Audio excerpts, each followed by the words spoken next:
Assalamualaikum warahmatullahi wabarakatuh. Di sini kami akan menjelaskan sebuah materi yang berjudul manajemen piutang. Sebelumnya, perkenalkan, nama saya Ahmad Dasuki. Saya Bima Arsa Putra. Saya Faras Ranggadi Pratama.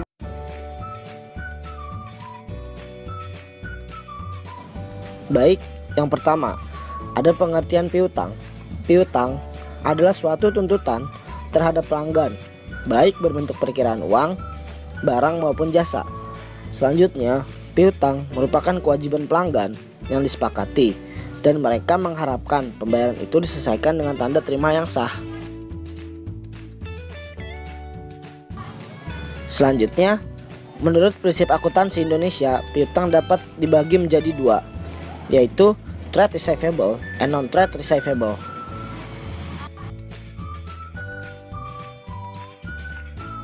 Selanjutnya, kebijakan pengumpulan piutang dan kebijakan kredit. Dalam pengadaan piutang, perusahaan harus menyediakan dana yang diinvestasikan pada piutang tersebut. Tingkat investasi dalam piutang dagang dipengaruhi oleh keadaan perekonomian, penentuan harga jual dan kualitas produk, dan kebijakan kredit.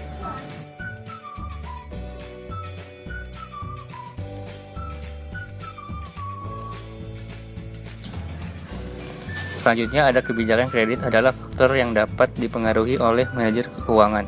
Yang pertama, standar kredit. Standar kredit diperlukan dalam penentuan persetujuan pemberian kredit.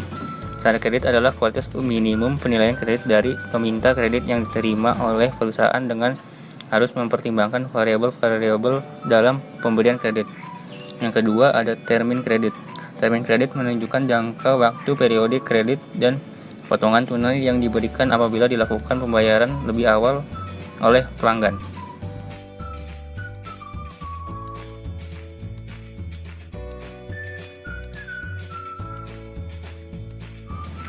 Yang ketiga, potongan tunai.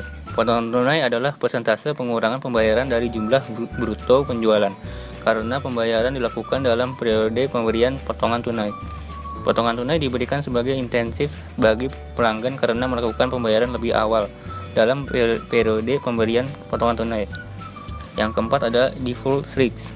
Default risk meliputi kerugian dari piutang dagang tidak tertagih yang mungkin terjadi karena pelonggaran standar kredit dan pelambatan waktu pengumpulan. Dengan demikian, biaya yang timbul dari pelonggaran standar kredit tidak hanya dari biaya kesempatan karena bertambahnya investasi dalam piutang dagang, tetapi juga piutang tidak tertagih yang mungkin terjadi.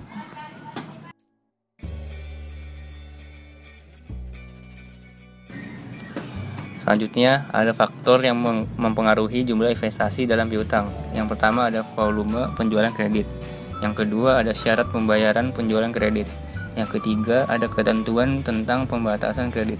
Yang keempat, kebijakan dalam penagihan hutang. Yang kelima, ada kebiasaan pembayaran pelanggan.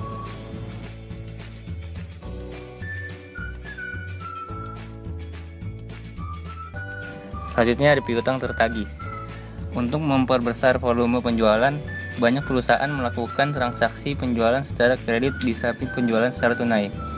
Ini akan menimbulkan piutang bagi perusahaan yang melakukan penjualan tersebut. Selanjutnya yaitu ada penilaian risiko kredit. Yang pertama ada karakter, yang kedua ada capacity, ketiga kapital, yang keempat collateral, dan yang kelima condition.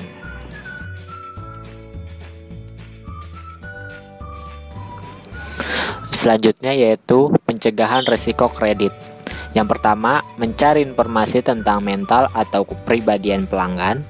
Kedua, mencari informasi tentang kemampuan keuangan. Ketiga, mencari informasi tentang jalannya perusahaan. Keempat, menetapkan kebijakan setahap demi setahap.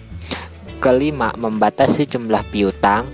Keenam, meminta barang jaminan. Dan yang terakhir yaitu seleksi terhadap penagih piutang.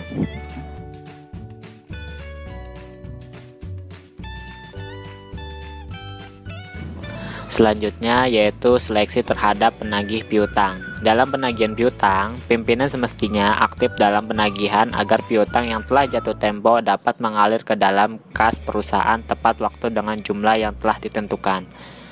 Cash inflow dari hasil penjualan secara kredit tidak dapat dikatakan sebagai arus kas masuk sebelum dibayar pada saat pembayaran.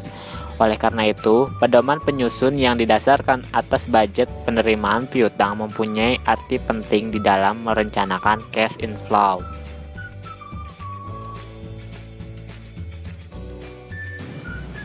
Baik, kesimpulan dari materi ini, piutang adalah suatu tuntutan terhadap pelanggan, baik berbentuk perkiraan uang, barang maupun jasa. Menurut prinsip akuntansi Indonesia, piutang dipakai dalam arti yang sempit, yaitu hanya menunjukkan tagihan yang akan dilunasi dengan uang. Piutang usaha merupakan segala tagihan dari penjualan barang-barang atau jasa yang dilakukan secara kredit oleh perusahaan. Kebijakan dalam menagih piutang secara aktif maupun pasif dapat dilakukan oleh perusahaan. Perusahaan juga berharap agar pelanggan menyetor pembayaran hutang tepat waktu. Alternatif pertama yaitu membayar pada hari ke-30, berarti bahwa mereka membayar harga sepenuhnya sesuai kredit penjual. Hal ini dengan kemampuan pelanggan yang ditunjukkan dari kesuksesan dalam mengelola perusahaannya. Untuk mendapatkan informasi ini perlu diketahui bagaimana penilaian masyarakat terhadap pelanggan yang bersangkutan mengenai bonafiditas dan karakter pelanggan tersebut. Jadi, penilaian diperoleh berdasarkan pandangan masyarakat serta pengalaman yang telah ada.